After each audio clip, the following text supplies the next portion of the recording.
Mr. Annaud, can you talk a bit about how this whole project came together?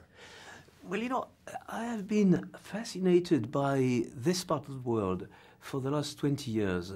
I was very familiar with Africa, which was a big shock in my life when I discovered it 40 years ago. And I did several movies in Asia. But in between, there was this part of the world, Arabia, still full of mystery for me and memories of my childhood with those paintings, Orientalist paintings, with you could smell the flavor or the scent of incense and the so-called perfumes of Arabia. And then I decided to visit those places and take vacation in those places with my family. And I discovered a very, very different world of the one I was expecting. I was expecting something close to what I was reading about. And I discovered a lot of sweetness from the population and also a pain in the heart of most of the people living there, feeling that they were not seen with the dignity they feel they deserve. And it broke my heart, frankly. Therefore, I've been looking for the right subject for several years, was offered a number of projects. And one day, I met my friend Tarak Ben Ammar, who's an old friend of mine, who is of Tunisian origin. I asked him to help me on one of the projects, and in order to help me, he gave me this novel. I read it while I was in vacation in Oman, among the dunes, and I called him back. I said, this is a great movie with great characters and the themes for which that I love to put on screen.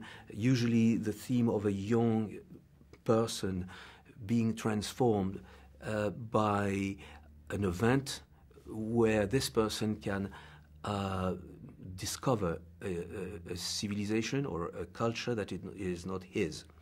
So once, you know, I'm right down my alley in this kind of movie. Plus, it had the scope that is missing in so many movies today. You know, I like the feeling going to cinema, and I like the large screen, the large music, the big score. I just love it, and I feel very privileged that in those changing times I can still pull it together. Was it hard to get the right script to finally get this project going? You know, it's always very hard to get the right script. We spent about 2 years putting it together. I started with my usual script partner, Alain Godard, and then went with Menno Menjes, with whom I already worked on Enemy at the Gates. He's a European, but with a long Hollywood experience. He did several Spielberg movies. So with the three of us, you know, we share this taste for a large subject with large characters and large movies on screen. And it took us, I think we did 17 different versions. Very important to get the right cast, and you definitely did. Can you talk a bit about that whole casting process and how you came up with the right names for each character? Well, you know, what I wanted was to make sure that I would recreate on screen the diversity of the population of this part of the world. One has to remember that the Arabian Peninsula is stuck between India and Africa. Therefore, you've got a lot of African people that live in Arabia, and a lot of people from India, from Rajasthan. Even the architecture, the costume is very similar. Then you have all this influence from the north, Turkey for sure, Syria, and don't forget the Crusaders. This is why I have someone of Italian, Austrian origin like Mark Strong, who's a British citizen but is a Mediterranean person, or Antonio Banderas, who's coming from Spain, but Spain is strongly influenced by centuries of being occupied by Muslims. And I wanted someone from India, so I have Frida Pinto. I wanted somebody from Ethiopia. I have Leah Kebede, who is playing the part of the slave. Unfortunately, a lot of slaves from Africa spent centuries in Arabia. And of course, the lead actor is my country fellow from Algerian origin, Taha Rahim, one of the best young actor of our generation, of his generation, sorry, and who is playing the part of this young prince. Prince that starts as a librarian and ends up as a king. It's really, the film is his story with a lot of other things going on. How do you see that evolution and that arc of that character? Well, you see, there's been an arc that I already went for in my very first movie called Black and White in Color, for which I had an Academy Award a long time ago. It was a story of a young student, a geographer, lost in the middle of Africa, and who becomes a general of a small army that he creates. So it's almost the same theme. Here we have a young prince who's been given as an hostage when he was a kid by his father, who lost the war, to another sultan who educates him. And then, because of the discovery of oil, a conflict ensues. And then this young man is pulled between his two fathers, and ends up fighting the father he liked, who was nice with him, his second father. So I like those very classical dramas. Plus, you know, personally, I also had two fathers. So I know what it is to have, to be split between two conceptions, two ways of seeing the future and life in general. Those two ways and those two characters, really, it's the split, and that's one of the big themes of the movie, is the struggle between tradition and progress, right? And you know, this is at the heart of the Middle East unease. What do you do with your identity when you are so much into the commerce of a product that is not really something that you invented? That's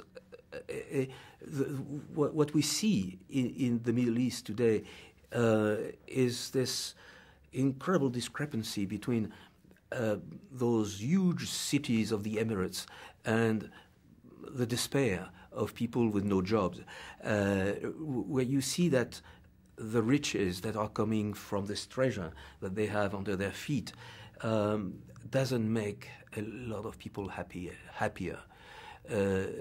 So all those themes are contributing to this eternal universal debate. What do you do with your future?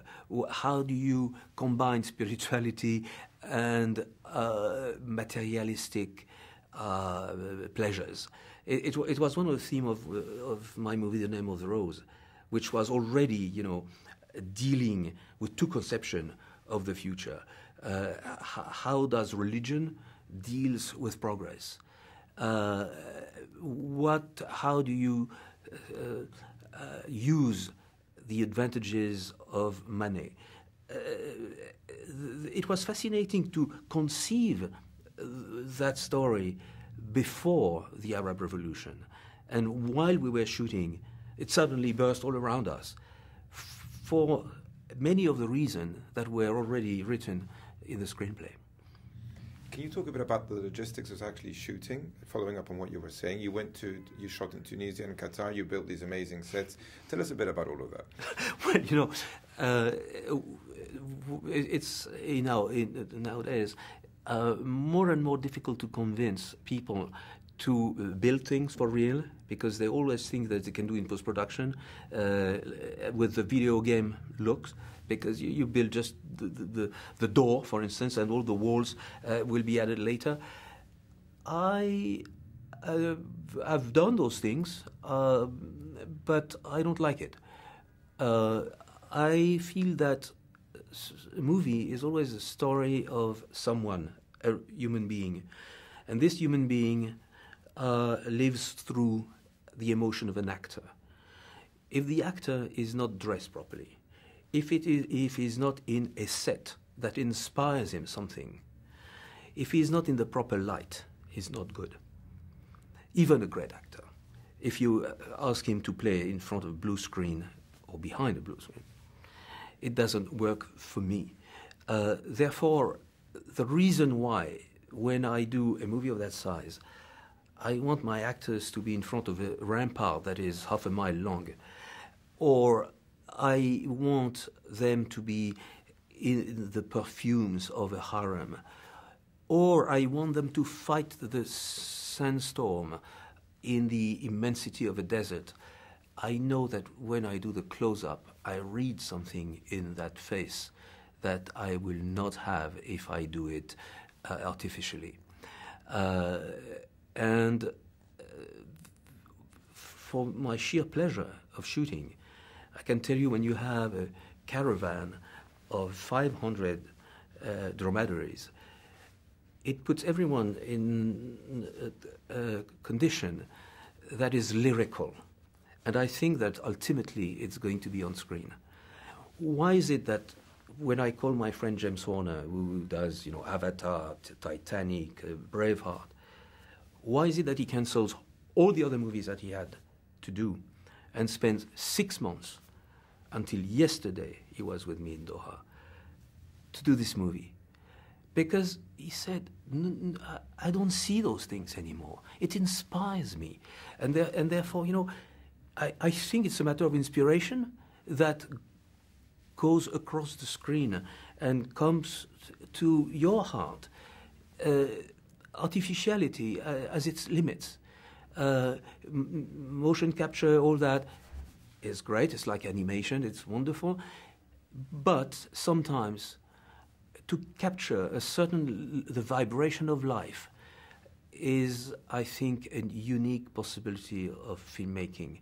And I love to be able to do it today. Jean-Jacques, thank you so much.